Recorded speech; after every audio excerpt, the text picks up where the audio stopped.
समाज सेवा जब समाज सेवा की बात आती है तो हम लोगों के दिमाग में एक विचार आता है कि बिना पैसे के समाज सेवा नहीं हो सकती है। एक सोच होती है। अ, एक मेंटालिटी लोगों ने बना ली है कि हमारे पास बहुत पैसा होगा तब हम समाज सेवा करेंगे। देखिए, समाज सेवा एक विचार होता है कि आप समाज के लिए, सोसाइटी के लिए, चाहे अपने वो राजभर समाज के लिए हो, चाहे सभी समाज के लिए हम कुछ भी करना चाहते हैं, तो पैसा महत्वपूर्ण चीज़ नहीं है। सबसे महत्वपूर्ण चीज़ है आपकी सोच। और मैं जहाँ तक आपको भी जान रहा हूँ, पिछले कई सालों से आपसे मुलाकात है मेरी। मैं देख रहा हूँ किस तरीके से आपने शुरुआत करी और आज राजभर एक्सप्रेस अपना जो ये चैनल है, ये ब्रांड बन चुका है। आपको मुंबई जैसे महानगरों में, अच्छी-अच्छी स्कूलों में आपको बुलाया, मैं रेगुलरली आपका वीडियोज़ देखता भी हूँ और मैं उसको महसूस भी करता हूँ। आपने बहुत अ, मतलब नीचे के पायदान से शुरू किया था और आज आप यहाँ तक पहुँचे हैं। आपके पास मैंने देखा बिल्कुल आलस नहीं है, जब भी समय मिलता है, जब के पास आप जॉब भी करते हैं, ये काम भी करते हैं, जब भी समय मिलता है समाज के अंदर भी जाते हैं, अन्य लोगों मतलब देश के कोने-कोने से लोगों का परिचय कराते हैं। जैसे अलग-अलग तरीके के वीडियोज़ हमने आपके इस पे देखे हैं। तो आप भी अपने सीमित संसाधनों से आप यहाँ तक पहुँचे हैं। मैं अपने राजभर समाज के युवाओं को और हमारी बहन-बेटियों को और हमारे पेरेंट्स को सिर्फ़ मैं एक ही मैसेज दूँगा कि असंभव तो कुछ भी नहीं है। असंभव कुछ भी नहीं है। आपको सोचना होगा, प्लानिंग करना होगा। अगर आप सभी दर्शकों को ये लग रहा होगा कि अखिलेश भाई यहाँ तक ऐसे ही पहुँच गए हैं या मैं अगर थोड़ा बहुत मैंने कुछ जीवन में अचीव किया है, तो ऐसे कर लिया, नहीं, ऐसा कुछ नहीं।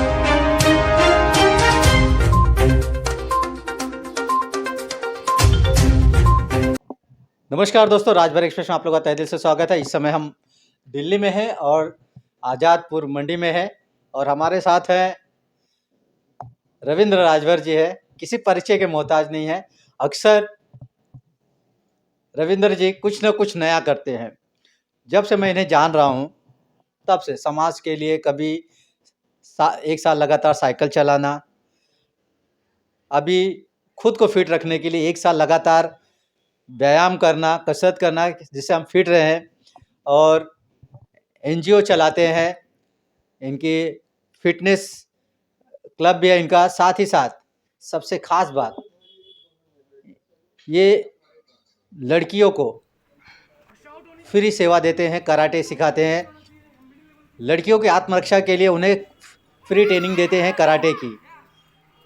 कम से कम इनके कराटे ट्रेनिंग में बहुत सी लड़कियां ट्रेनिंग लेके आत्मरक्षा के लिए लोगों को भी प्रेरित करती हैं।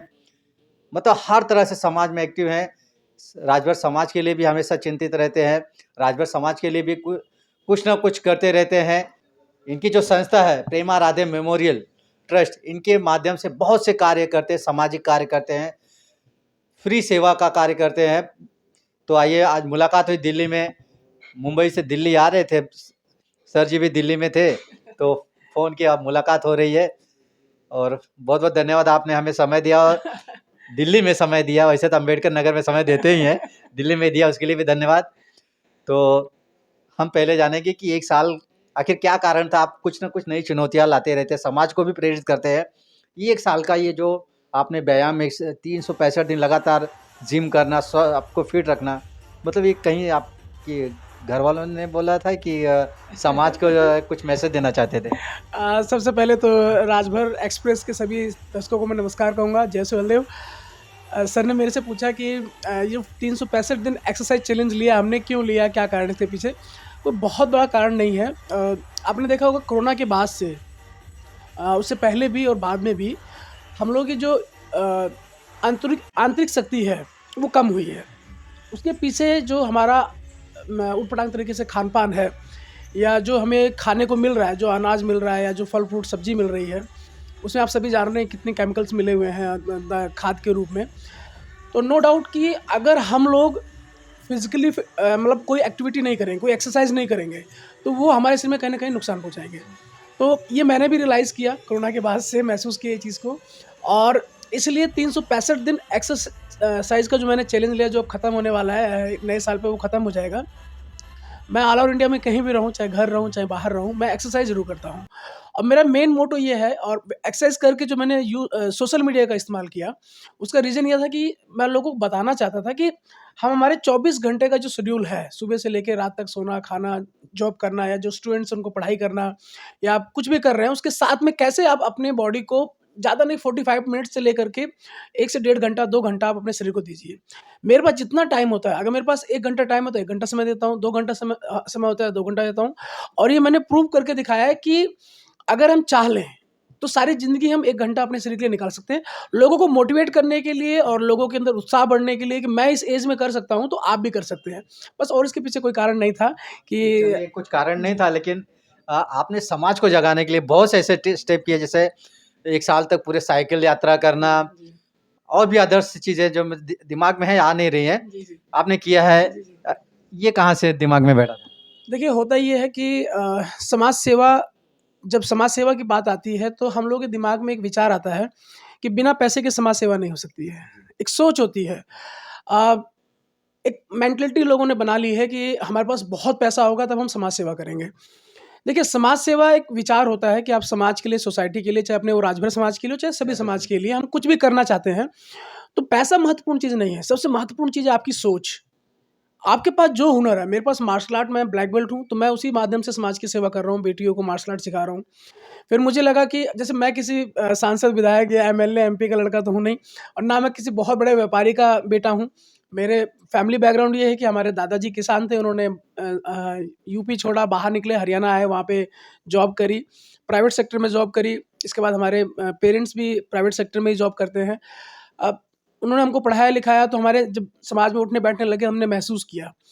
तो जो मैं एक्टिविटी करता रहता हूँ, चाहे वो पैदल यात्रा हो, चाहे वो साइकिल यात्रा हो, चाहे वो ब्लड डोनेशन कैंप हो, चाहे वो करियर काउंसलिंग हो, चाहे वो हमारे एनजीओ के माध्यम से सैनिटरी पैड वितरण समारोह हो, चाहे ब्रेस्ट कैंसर अवेयरनेस हो, चाहे हमारी वाइफ के द्वारा कैंसर बाल दान किया उन्होंने, या जो अभी हमारे एनजीओ के माध्यम से महिला सशक्तिकरण पे काम कर रहे हैं, और भी बहुत सारी प्लानिंग है। अभी मैं दिल्ली आया था, एनजीओ जी, एनजीओ महाकुंभ लगा हुआ था, जिसमें पूरे देश से लगभग 800 एनजीओ दिल्ली के अंदर इकट्ठा हो रखे थे। सही बताऊँ तो वहाँ पे आने का, यहाँ आने का मकसद सिर्फ़ ये था कि हमारे एनजीओ को भी फंड मिले, चाहे वो गवर्नमेंट ग्रांट मिले, चाहे वो सीएसआर मिले, जिससे हमारे पास कुछ नहीं है, लेकिन सोच है, और उस सोच के बिहाफ़ पे लोगों से जानकारी इकट्ठा करके हम लोग समाज के अंदर दौड़ रहे हैं और चाह रहे हैं, क्योंकि बिना फंड के कुछ नहीं हो सकता। जैसे अभी हम लोग देख रहे हैं कि चारों तरफ सिर्फ़ एक चीज़ सबके दिमाग में बैठी हुई है कि पैसा। बिना पैसे के कुछ नहीं हो सकता। और मैं जहाँ तक आपको भी जान रहा हूँ, पिछले कई सालों से आपसे मुलाकात है मेरी। मैं देख रहा हूँ किस तरीके से आपने शुरुआत करी और आज राजभर एक्सप्रेस अपना जो ये चैनल है, ये ब्रांड बन चुका है। आपको मुंबई जैसे महानगरों में अच्छे-अच्छे स्कूलों में आपको बुलाया, मैं रेगुलरली आपका वीडियोज़ देखता भी हूँ और मैं उसको महसूस भी करता हूँ। आपने बहुत अ, मतलब नीचे के पायदान से शुरू किया था और आज आप यहाँ तक पहुँचे हैं। आपके पास मैंने देखा बिल्कुल आलस नहीं है, जब भी समय मिलता है, जब के पास आप जॉब भी करते हैं, ये काम भी करते हैं, जब भी समय मिलता है समाज के अंदर भी जाते हैं, अन्य लोगों मतलब देश के कोने-कोने से लोगों का परिचय कराते हैं। जैसे अलग-अलग तरीके के वीडियोज़ हमने आपके इस पे देखे हैं। तो आप भी अपने सीमित संसाधनों से आप यहाँ तक पहुँचे हैं। हम लोग भी प्रयास कर रहे हैं कि समाज में आप कर सकते हैं। जैसे आप गाँव में हैं, आपने 12th कर ली है, 10th कर लिया है, आपके दिमाग में है कि समाज सेवा करनी है, तो आप बच्चों को ट्यूशन पढ़ा सकते हैं। आप आपके दिमाग में है कि आप गाँव में हैं, आपके पास पैसा नहीं है, तो जो बुज़ुर्ग हैं, जो हमारे गाँव में, अब गाँव में क्या स्थिति है हमें बताने की ज़रूरत नहीं है, जो गाँव में रहते हैं सब जानते हैं, आज सोशल मीडिया के माध्यम से आपका वीडियो गाँव में पहुँचता है। तो हम बहुत सारी एक्टिविटीज़ हैं जो गाँव में हम लोग कर सकते हैं, बिना पैसे के। लेकिन ये उसमें थोड़ा समय देना पड़ेगा, और जब समय देंगे, आप काम करेंगे, संगठित करेंगे, लोगों को समझाएँगे, तो लोग आपको सपोर्ट, आज मैं यहाँ तक पहुँचा, नो डाउट मुझे सपोर्ट मिलता है, फाइनेंशियली सपोर्ट देते हैं लोग मुझे। 100, 200, 500, ₹1000 मेरे को मेरे अकाउंट में, मेरे ट्रस्ट के अकाउंट में डाला जाता है। उस पैसे से मैं स्टेप बाय स्टेप आज इस स्तर पे पहुँचा हूँ कि मैं गवर्नमेंट ग्रांट लेने के लिए एलिजिबल हूँ, सीएसआर फंडिंग लेने के लिए एलिजिबल हूँ, और ये सिर्फ़ इसलिए हुआ है कि जो छोटे-छोटे प्रयास, तो वो एक्टिविटी करके जो लोगों के अंदर अपना विश्वास पैदा किया है, वो इसलिए हमने इतनी एक्टिविटी करी कि लोग हम पे विश्वास करें और ये जानें कि बिना पैसे के भी हम लोग काम कर सकते हैं। तो उसी के स्टेप पे हम धीरे-धीरे आगे बढ़ रहे हैं, और आज दिल्ली में आपसे मुलाकात हुई इसी चलिए बहुत-बहुत धन्यवाद आपको। जी, थैंक यू। आपके एनजीओ के लिए जी। आपने, जैसे हमने छोटे स्टार्ट किया, आपने कहा हम कहीं न कहीं शुरुआत छोटे से ही होती है, बिल्कुल। और आज इस लेवल पे हम तो चाहेंगे आपको बहुत जल्द जी। सरकार की तरफ से ग्रांट मिले थैंक यू। और जो आपका सपना हो पूरा हो। जी। चलते-चलते आखिरी सवाल, जी। समाज के लिए क्या मैसेज देंगे? ख़ास करके एजुकेशन के मामले में? मैं अपने राजभर समाज के युवाओं को और हमारी बहन-बेटियों को और हमारे पेरेंट्स को सिर्फ़ मैं एक ही मैसेज दूँगा कि असंभव तो कुछ भी नहीं है। असंभव कुछ भी नहीं है। आपको सोचना होगा, प्लानिंग करना होगा। अगर आप सभी दर्शकों को ये लग रहा होगा कि अखिलेश भाई यहाँ तक ऐसे ही पहुँच गए हैं, या मैं अगर थोड़ा बहुत मैंने कुछ जीवन में अचीव किया है, तो ऐसे कर लिया, नहीं, ऐसा कुछ नहीं है। सबसे पहले जो दिक्कतें शुरू होती हैं, वो अपने परिवार से शुरू होती हैं, अपने घर से शुरू होती हैं। जब आप अपने परिवार का समय समाज को देते हैं या किसी भी काम को देते हैं, जिससे आपको अर्निंग नहीं होती है, क्योंकि जब भी आप कोई काम करेंगे तो आपको शुरुआत में अर्निंग नहीं होगी, नहीं जाती है सर। जेब से जाती है। हमने भी जब समाज सेवा शुरू किया तो अपने परिवार का समय भी दिया और परिवार का पैसा भी समाज में खर्च किया। तो सबसे पहला विरोध जो होगा परिवार से होगा। परिवार के लोग बिल्कुल आपको सपोर्ट नहीं करेंगे, आपको डिमोरलाइज़ करेंगे, आपको बार-बार आपकी औकात दिखाई जाएगी कि आपने किया क्या है, क्या अचीवमेंट है।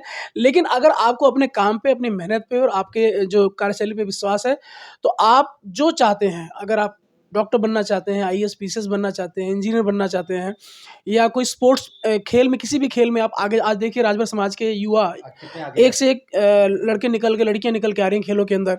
एक्टिंग के क्षेत्र में आप देखिए, रील्स में देखता हूँ डांसिंग में, और न जाने किस किस क्षेत्र में लड़के लड़कियां आगे निकल के आ रही हैं। इसके अलावा डॉक्टर्स भी बन रहे हैं, इंजीनियर भी बन रहे हैं, सीए भी हैं। ऐसे हर फील्ड में लोगों ने मेहनत करके वहाँ तक अचीव किया है। हाँ, थोड़ा-सा निराशा होती है कि हमारे समाज का जो आगे बढ़ा हुआ वर्ग है, जिनसे ये उम्मीदें थी कि वो उस लेवल पे पहुँच जाएँगे तो कुछ सपोर्ट करेंगे, वो सपोर्ट नहीं मिल पा रहा है। वो लोग भी जिस दिन कभी आत्ममंथन करके, कभी भी अगर वो इस लेवल पे पहुँचते हैं और पहुँचने के बाद, हाँ, जब जागेंगे, सवेरा करना शुरू करेंगे, तो हमें लगता है कि हम लोगों के लिए बहुत सारी चीज़ें आसान हो जाएँगी। और समाज के युवाओं से सिर्फ़ इतना ही कहना है कि आप देखिए, इतिहास उठा के देखिए, जिसने भी कुछ बड़ा और बेहतर किया है, उसके आगे पीछे कोई सपोर्ट करने वाला नहीं था। आप किसी का इंतज़ार मत करिए, प्रयास करिए कि निकल पड़िए, कुछ ना कुछ तो होगा ही। आप या तो कामयाब होंगे या तो सीखेंगे, 2 में से दोनों घर से चीज़ें तो हैं। निकलना ही पड़ेगा। घर से निकलना पड़ेगा और घर का विरोध भी सहना पड़ेगा। अपने परिवार का, अपने जैसे आपने भी सहा होगा, पेरेंट्स का अलग, आप नहीं सहते। हाँ, नहीं, आप नहीं सहते, आप अचीव आपने कर लिया है। पत्नी का अलग, बच्चों का अलग, बच्चों का आप अपना टाइम ही नहीं देते हैं। अब हमको बीवी कहती है कि आप समय और पैसा पता नहीं बेवजह खर्च करते रहते हैं, कुछ मिलता है नहीं। इसके बाद जो पेरेंट्स हैं वो कहते हैं पता नहीं क्या करता रहता है, इसके समझ में नहीं आता है, कुछ ना कुछ उल्टा-पुल्टा करता रहता है, उससे क्या लेना-देना है। तो ऐसे किसी चीज़ का परवाह नहीं करना है। हाँ, टाइम तो लगेगा, हर चीज़ का एक प्रोसेस होता है, उस प्रोसेस से हम गुज़रेंगे तो नो डाउट हमको वो कामयाबी मिलेगी। और जिससे हमें सबसे ज़्यादा उम्मीद रहेगी, ये चीज़ भी है। आप मान के चलिएगा, जिससे हमसे बहुत ज़्यादा, मैं समाज के लोगों को बताऊँगा कि कई बार हम उम्मीद मान लेते हैं किसी से, कि मुझे ये उम्मीद है कि ये व्यक्ति हमको सपोर्ट करेगा। तो ये ज़रूरी नहीं कि वो सपोर्ट करे, उसके साथ में जो खड़ा है, जिससे हमको कोई उम्मीद नहीं थी, वो आपको सपोर्ट कर सकता है। तो मेरे साथ भी ऐसा है, तो आपके साथ भी ऐसा होगा। पर ये कि आपका विज़न और आपकी सोच एकदम क्लियर होना चाहिए। काम करते रहिए, जैसे आपने दुआएँ दी, आपकी दुआ कबूल हो और गवर्नमेंट ग्रांट मिले, हमको सीएसआर फंड मिले, हम क्राउड फंडिंग पे भी काम करना चाहते हैं। लोग हमको 10, 20, 50, 100, 1000, 2000, लाखों रुपया दें हमको जिससे हम समाज के अंदर और सोसाइटी के अंदर सबके लिए कुछ बेहतर कर पाएँ। तो इसमें इतना ही मैसेज है कि मेहनत करिए, प्लानिंग करिए, आगे बढ़िए। बहुत-बहुत धन्यवाद।